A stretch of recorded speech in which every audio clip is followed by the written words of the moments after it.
Hello. If you're watching this video, you're on the conversation section of the Pathologies of Solitude website, where you can learn about the work of our research network.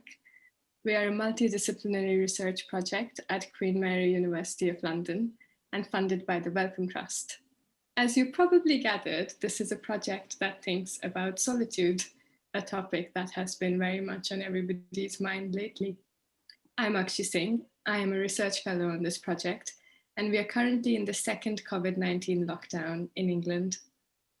I'm absolutely delighted to have here today Rachel Long, who is a poet. Her first book, which is absolutely beautiful, both in the way in which it looks and everything between its covers, was a finalist for the Forward First Book Prize. She's also the founder of Octavia Poetry Collective for Women of Colour. Rachel will be running a creative writing project with another incredibly gifted poet, Nisha Ramaya, that addresses questions of race, migration, and solitude. So watch this space, there'll probably be more about that soon.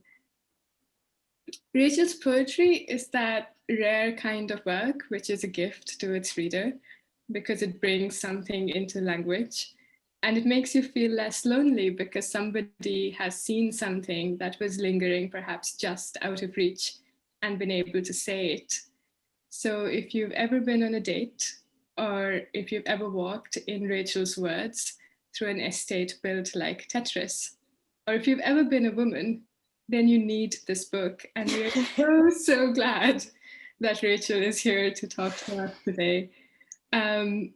So Rachel, how did you start writing poetry? Thank you for that gorgeous intro. How did I start writing poetry? Yes, what brought you to it? Being alone or wanting to be alone, I think. I always loved reading, and then I wanted to start writing because I loved books so much. I thought, oh, I can make up my own stories then. So I think I've always been writing stories, but not poetry specifically, until I was maybe, I think specifically, and knowing it was poetry that I wanted to write, not right up until my master's degree. So I wasn't writing poetry seriously and knowing that's what I really wanted to write until maybe I was about 24, 25. And I'd already done a literature degree, but I was writing kind of unsuccessful stories for a long time before I realized that it was poetry that I wanted to write. You said something about writing because you wanted to be alone. Can you say a bit more about that?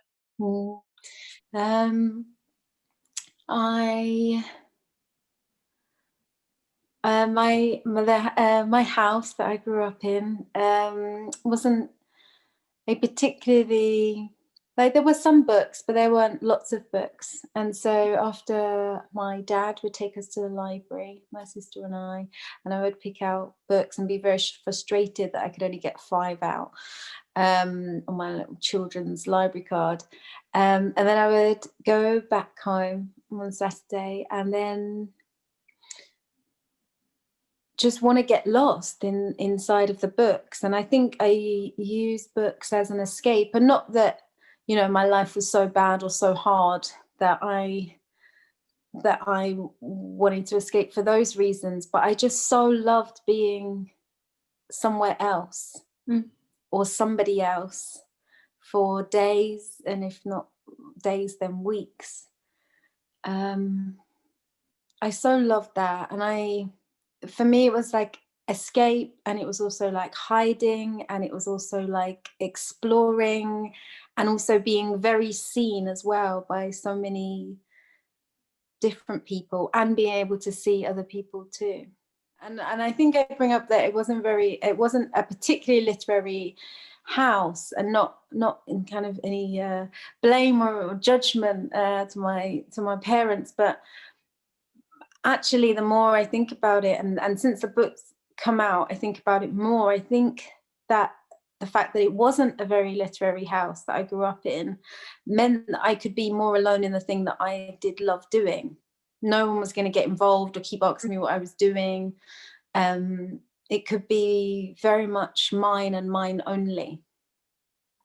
Yes, I find it so striking that you're describing this space, which at one level is super private and also very much yours, and there's all the pleasure in that. But it's also really people space. You spoke of being seen and being also just being able to be other people.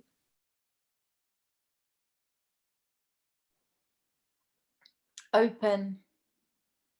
This morning he told me I sleep with my mouth open and my hands in my hair. I say, what, like screaming? He says, no, like abandon. I think just reading your book, there was so much of the pleasure of identification when I was reading it.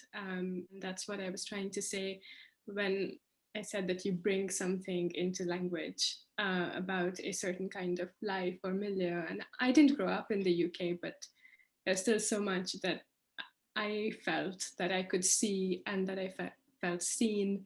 But yes, I do understand and relate to what you say about this solitary scene of reading where you can enter another world. And perhaps all the better for it not being necessarily something that is going to be rewarded or that already has a cultural value that's been attributed to it. And so then you start writing poetry. And you go on to start Octavia, and how did that come about? I do. They sort of happened. Octavia sort of tailed or fanned out from when I just after or during, I think, during my master's, and I was at a particular institution in which, but also at the same time getting really involved in the London poetry scene, which was very exciting. And there were certain nights that were absolutely like the place to be on a Tuesday night in London. And that's those spaces kind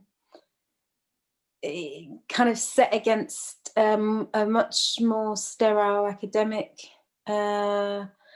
approach to poetry was something that was maybe a little or more than, it was very underwhelming. And I think for lots of reasons, the space was quite disappointing for me in terms of, you spoke about being seen and being able to identify or feeling like you're seen somehow. I didn't really feel that there at all. Or if not hyper seen in those seminars and workshops, but only when it was to do with race or clearing up or clarifying something in somebody else's work, in terms of almost like a race reference book. I felt that that's what I spent most of my time kind of doing there, or feeling alone and not in a creative way at all.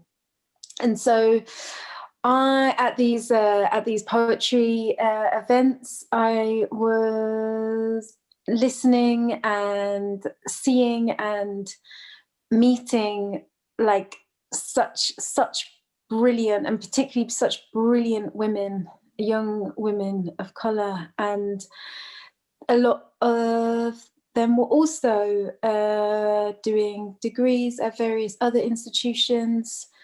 And we would talk about our experiences in the breaks, or kind of walking back to the station after one of these nights. And it was both comforting in that all of our stories were very similar, if not the same.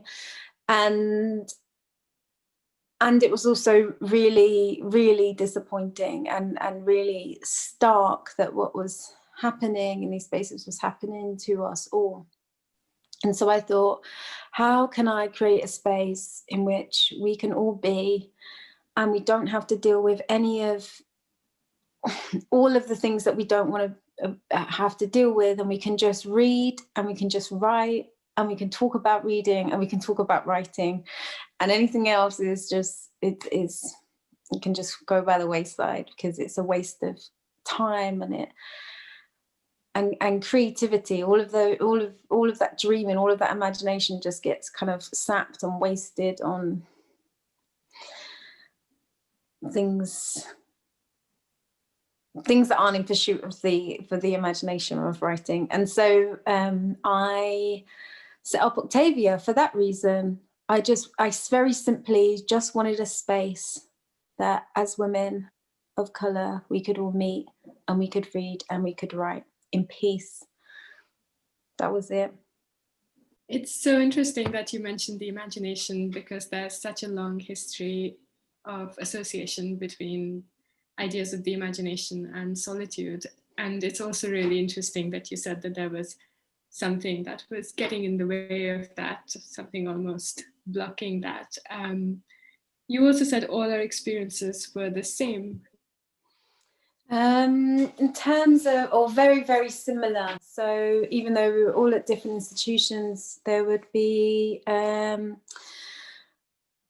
kind of want to mention, but being this sort of like race or class reference, or like an index. And so then I felt like in certain seminars you were sort of called upon to comment on that. Or in seminars, our work would be read in a certain way, and it was always like, oh, this is about race, or it's about class. And I think I was talking to another poet a few weeks ago, and she said, well, basically everybody's writing has probably some reference to race or class in it, but it's always, if it's by certain people, then it becomes only about that, or it's only read like that by so many people. And otherwise, she brought up, like, there was a whole kind of 2 years of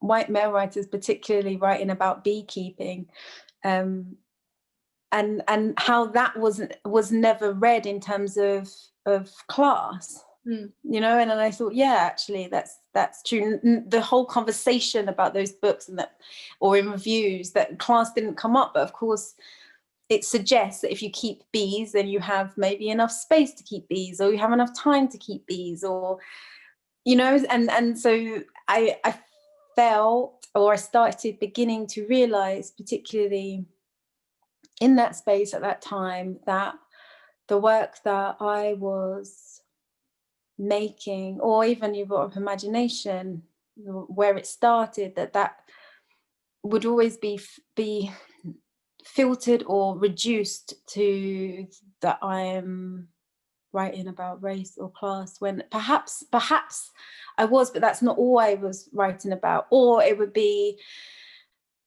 you know, in conjunction with so many other things, which is kind of sad. It still is really sad. So yeah, that's why I wanted to set up Octavia, just so that we didn't have to, so that we can create our own reading lists that were actually exciting, that were discovering new things and new voices, and that was overwhelmingly women, and was overwhelmingly from so many different places, and not just the same place in a very similar voice. Communion. Behold the miracle of Afro hair. Blackness so complete, you could put your hand in, never get it back. Recognize the shark eyes of boredom, the dial of 2 women tending to every hair on your head, cussing, a curve into a needle, thick thread spooling. The scissors are just there. but teeth are closer. Ever sat for 13 hours in the same chair? Scalp sliced so many times you can't recall if you are girl or railroad. Ever not received what was meant to be in the bag? Softness, what happened? Ain't never seen no half white hair like this. Choose a new version of yourself every 2 to 3 months. Be Russian, Hawaiian, virgin at 8, 16, 22 inches. Go electric blue, blonde, Faith Evans Auburn. Enter the shabby palaces named after the high priestesses. En Vogue, Cleopatra, Rihanna, promising next to nothing, not an appointment, good service, politeness, a mirror that you'll leave before dark to be left with half a head so another customer can be squeezed in for Ghana braids. You're kidding if you think that box of wings and chips won't be eaten over your fresh weave, leftover finger grease used to smooth it. Lord, grant me serenity and deliver me from the Titanic song by Celine Dion on everlasting pull-up. Radio warbling atop wet towels. But it's either Celine's heart going on and on and on, or the cacophony of phone calls about papers, Pampers, the dance tonight.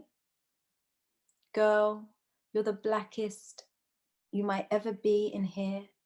Stop pulling away from the crepe roll of her belly over tightest jeans. Let it rise, rest on your earlobe. Dare to breathe regular on her hand. Jackie, Marcia, Tat, omnipresent aunties who won't flinch or say you breathe heavy. When you are finally did, you tip. She pockets it saying, these little white pick-me-dem always have money.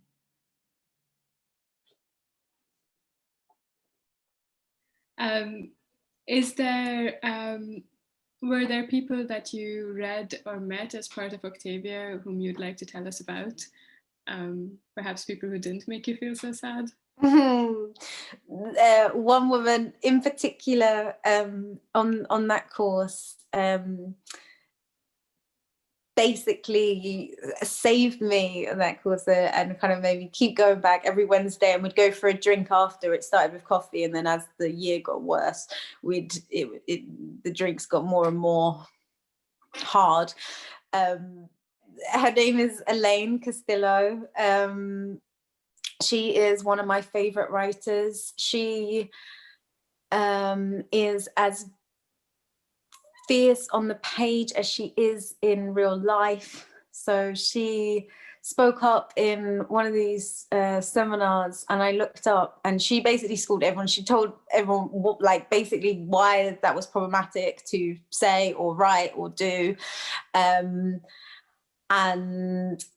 she just did it so completely and so brilliantly that I kind of looked up and I was like, I want to be her friend. It was like being kind of 5 again, you know, when you see someone, you're like, oh, they got a really nice bow in their hair. I really want to be their best friend. It was the way that she spoke. And then the next week was her week to bring in her, she's a novelist, so bring in a chapter for us to workshop. And I read this work and I looked up again. I was like, yeah, I want her to be my best friend. And so I did. I tried to hold her hand basically in the playground, so to speak. And I love her. I genuinely think she saved my life in so many ways, and has saved my writing, my imagination, like my ability to believe in what we're doing. So yeah, absolutely. And Elaine was also one of the main reasons why I started Octavia, because after our classes, like I said, we'd go for coffee and then to the pub. the way in which we were in conversation with each other and talking about sadnesses, but also like great joy, and also the writing. I wanted to like open up that space for more women. And so kind of Octavia was sort of birthed out of that as well, the idea of two women or two or more women being in conversation and in love, I think, with each other and their writing, you know, kind of a communion. The women of Octavia are also ridiculously brilliant. A lot of the women in Octavia were the same women, as I said, who I would meet at different poetry nights and events, and existing communities and collectives as well, namely Burn After Reading. And I fell in love with them as well. I fell in love with their work, and was just really excited about what we could do and create together. When you write, you've already described the scene of reading for you and how important that was. When you write, do you have a reader in mind? Are you writing to somebody? No, I don't think I do. I also need to be ridiculously alone to write. When I used to live with somebody, they would have to be out before I could write. Ideally for days, so they wouldn't even be coming back that evening. If they would, you know, go away for ages, that would be better, and then I could actually write. That wasn't always possible or sustainable, and the work was coming really slowly, because I felt that was my kind of optimum way to write. And so the work could only be made in these kind of like alone miracles sort of thing, like by chance. And yeah, obviously that I didn't want to write that slowly, or and I wondered also what was wrong with me. Like, why did I need to be that alone to be able to write? And so I sort of forced myself to not be, and being like, well, you're never going to write this book then if you need that. And so I did try, but I still, there could be no one in the room. Like sometimes I walk past coffee shops and, you know, the whole coffee shop is full of people like working and or maybe writing in public. The idea of that makes me, yeesh, I just couldn't. I need to be in my comfiest, ugliest clothes with no makeup on. I need to be going nowhere that day, nowhere the next day, ideally. Just me and wherever the work is going or will take me. Did you find it easy to claim that kind of solitude for yourself?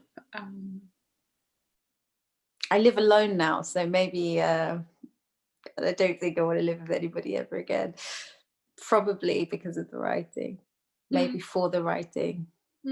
I think best when I'm on my own. I feel like I get very nervous when other people are around, even if I'm intimate with them, even if they're like kind of my best friends. I feel like I not act, but I feel space a lot if someone else is around. And when there is nobody,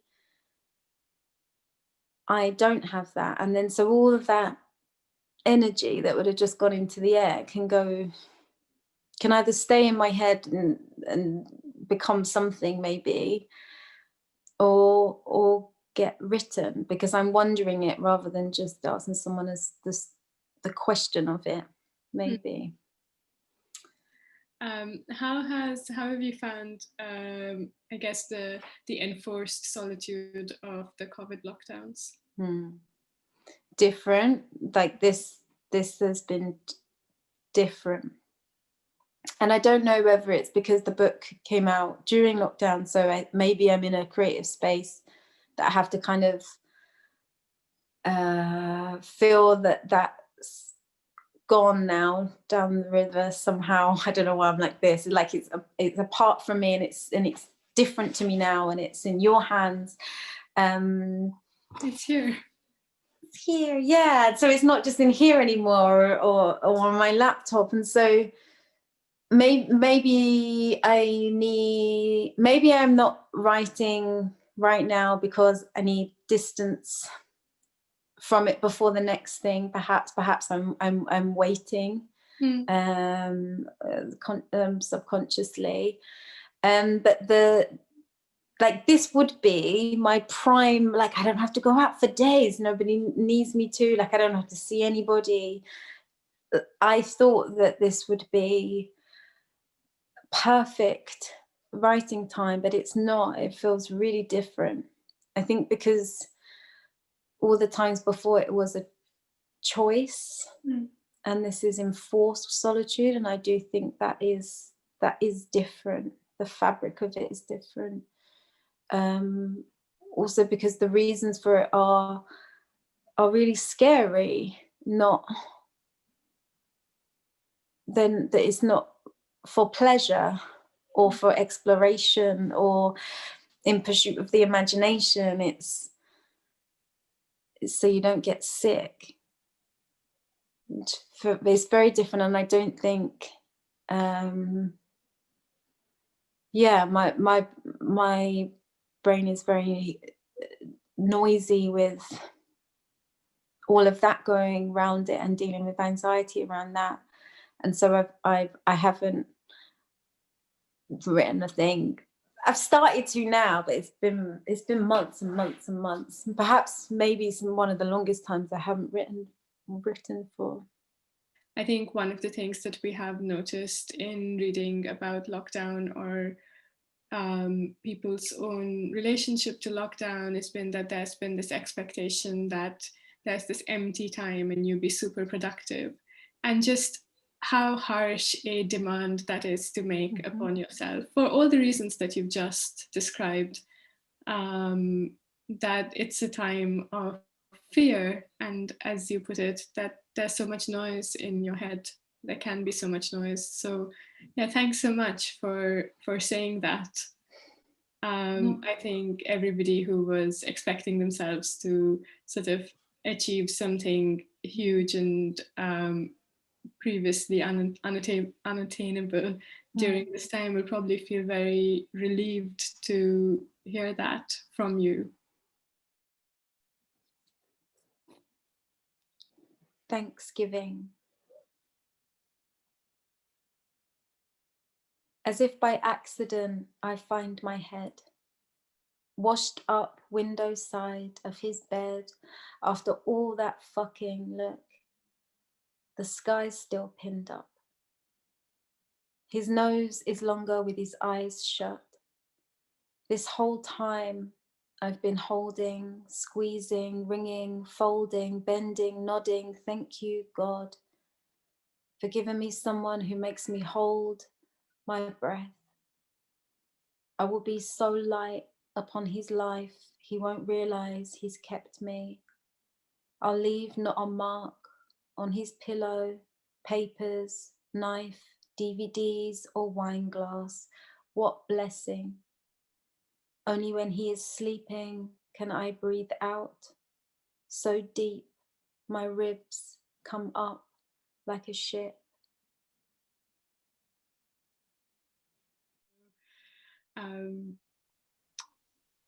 Thank you so much, Rachel, for speaking to us today. And if you haven't got Rachel's book yet, it's here. It's called My Darling from the Lions, and the entire Solitudes team would recommend it highly.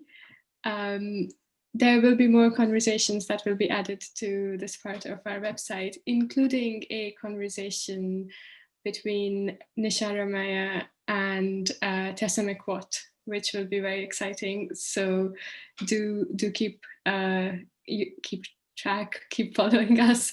You can receive our updates through Twitter. If you just search for Solitude's Queen Mary, then you'll be able to find both our Twitter account and our website. And thank you for listening in. And thank you so much to Rachel for giving us her time and her words so generously today. Thank you so much.